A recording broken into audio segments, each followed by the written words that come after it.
Hello everyone and welcome back to Kickstarter in the current year, where today's episode is going to be a cautionary tale for any aspiring game developer out there. A cautionary tale of exactly what you're pretty much not supposed to do if you want to succeed. The project is titled Daydream the Video Game.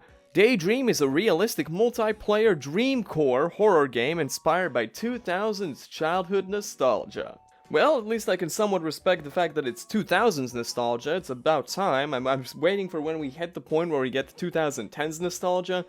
That's gonna hit different. There is no video, but there is this project image, which is... The logo kind of looks like a fan-made Ruby logo to me. But, I don't know, that's just my observation. It's asking for $10,000, it's got 56 days to go, because of course this project creator did the 60-day limits, which is standard for failed Kickstarter projects at this point. They have raised $592 from 14 backers. There are some people out there that are interested in funding this project, but let's just go down into the description, shall we? Bring the Dreamcore dream to life. It's already a terrible tagline. I'm a sole developer who has put everything I have into this project. This isn't just another game to me, it's my life. Usually the not just lines tell me, oh, this is probably AI generated. I don't think the AI generated in the next part. I quit my past ventures to pursue this full time, pouring every ounce of energy into making this game a reality. I even sold my car to fund the project, and when money got tight, I moved back home just so I could focus entirely on building the dream game for this community. Don't do that. Don't ever goddamn do that. This is the same... Listen, if it was stupid when people went to American Idol or Britain's Got Talent and they said, oh, I quit my day job just to get here and do this, to make my dream a reality. If it was stupid back then, and you had to freaking get Simon Cowell to call your boss and be like, listen, could you hire this dumb broad back? Then it's certainly stupid for a game developer who might have... listen, at least if you go on America's Got... American Idol? Yeah, American Idol or Britain's Got Talent, if you go to those shows, at the very least, there's like a decent enough chance you at least briefly show up on TV for like a montage or something. If you're making a game, there's no guarantee about anything. No guarantee that anyone will goddamn play this game except you. You do not go into these, oh, maybe it'll succeed, maybe it won't, but I'm really gonna work for it ventures. You don't go into those by quitting all your other obligations, by selling off your possessions, putting every ounce into the project. I mean, clearly then that wasn't even enough, because you had to turn to Kickstarter, right?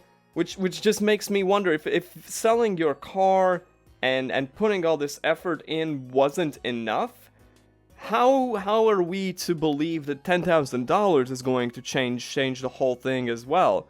I think you've just made a mistake. You need to, get rid of that sunk cost fallacy nonsense. Continue working on this maybe in your free time, but like get a job and try and figure that out. If you can do programming, you can do something. Because you say, I've been doing all the coding, environmental design, and texturing on my own, teaching myself everything from scratch to bring this vision to life. Holy shnikes, this is made in Scratch? Well, now I'm back to being impressed. It takes a bit of scrolling for you to get to in-game footage, which is just a series of 3 screenshots at very low resolution.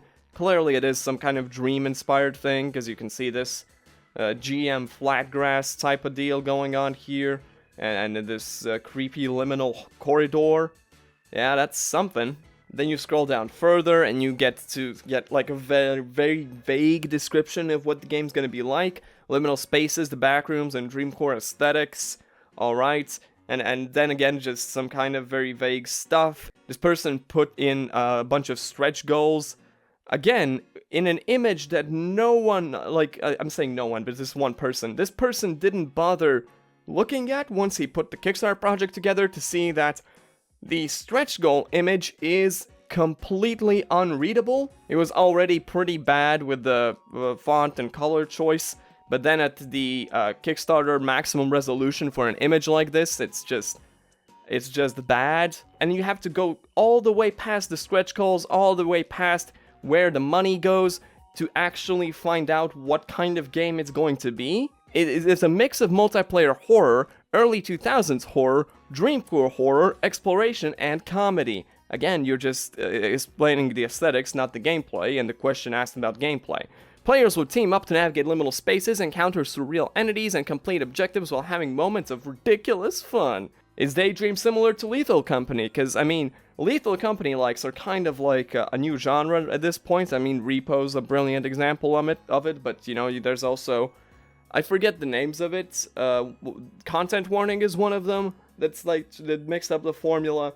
And the other one is, I forget the name, but the one that's about reporters and the monsters, that one. Like, they certainly make something different with the idea. While Daydream shares co-op horror elements, it leans heavily into hyper-realism and deep immersion. Think of it as a fusion between Lethal Company and Unrecord. I have never heard of Unrecord. Mix of tense horror, surreal dream logic, and moments of absurdity, all wrapped in a hauntingly realistic world. Again, next, this person talks about, oh, right now the core mechanics are in place and we get huge strides in hyper-realistic visuals. Stop with the word hyper-realistic. For one, the hyper-realistic stuff is the reason you're going broke. The trying to achieve this ridiculous level of realism, which I don't know if you'll ever achieve, is what's making it so this game is way too expensive for you to make, and it's gonna make the $10,000 not nearly enough for you to finish making it. That's one thing. Then also just the term hyper-realistic is abysmal. I mean, listen. I mean, if we're talking about nostalgia, 2010's nostalgia, like I mentioned, hyper-realistic just makes me think of every cheap, terrible creepypasta talking about hyper-realistic eyes and hyper-realistic blood splurging out of Sonic's anus. So, like, just relax. Looking at the images, I kind of get what they meant with hyper-realistic. It's just that it just looks like a very bloom-heavy, lighting-focused thing. You can tone it down a little bit, and it'll make it easier to run, easier to play, and certainly easier to goddamn make. So, I'm not a developer, and any developer in the comments, once again, can always chime in and tell me how I'm wrong about everything. But I would say your best bet would probably be to lower the graphics expectations, lower your own expectations before you go broke, figure out how you're going to be making money while also making this game. You don't have a set time limit for when you need to make it. You can just release the game when it's done, or make a demo video that people can actually see, and then decide if they want to invest in your project. Make a demo version of the game with what you kind of already have made, use that to attract more attention, and because if the core mechanics are done, clearly something is like presentable about this game, even if it's just like one scene. Show that off, and presto, maybe you'll have enough attention, enough money to finish making the game, or just continually make updates to it. Finally, the risks and challenges section says, with any delays or setbacks in our game's development, we plan to communicate promptly with our audience and backers. We don't make promises we can't keep, such as unrealistic release dates, so we will avoid major issues. Starting with the fact that you're making, we don't make promises we can't keep, hyper-realistic graphics on everything, by the way. But if you go down a little bit, you'll see that the risks and challenges section says, with any delays or setbacks in our game's development, we plan to communicate promptly with our... Yeah, they messed that up already. Also, there's this part which says, meet the creative team. Goblin, Mal Band, Lorelei Rye, Ellen, and Barry Madhathier. Or maybe it's like Megan, I'm supposed to pronounce it like Barry Madhathier. Which makes me confused, because I thought you said you're making this entire thing on your own. Putting a team together is much better. I just don't know why you're emphasizing the entire project, that everything is your own thing, when then it's not going to be your own thing. So, I don't know. I'm just gonna say, figure out the balance which lets you survive while working on the project is my 2 centis. That's gonna do it for today's video. Leave a like, a comment, and subscribe if you enjoy this content. It always helps out. share my videos around if you like them and you like to see more content, because it, again, really helps out a lot. I am actually between jobs myself, but I am not counting on, oh, now I'm going to make YouTube the thing that's making me money. No, I mean, I've been able to work on more things, being between jobs, but that doesn't mean I'm going to be not looking for a job, assuming that in the next couple of months I'm going to have enough money coming in from like these little two little YouTube channels to survive. No. But I'll see you in the next video when I make a living off of YouTube alone. Solo. I have made films in the past for little to no money. And I like to think that some of them have come out pretty good. I like to think that.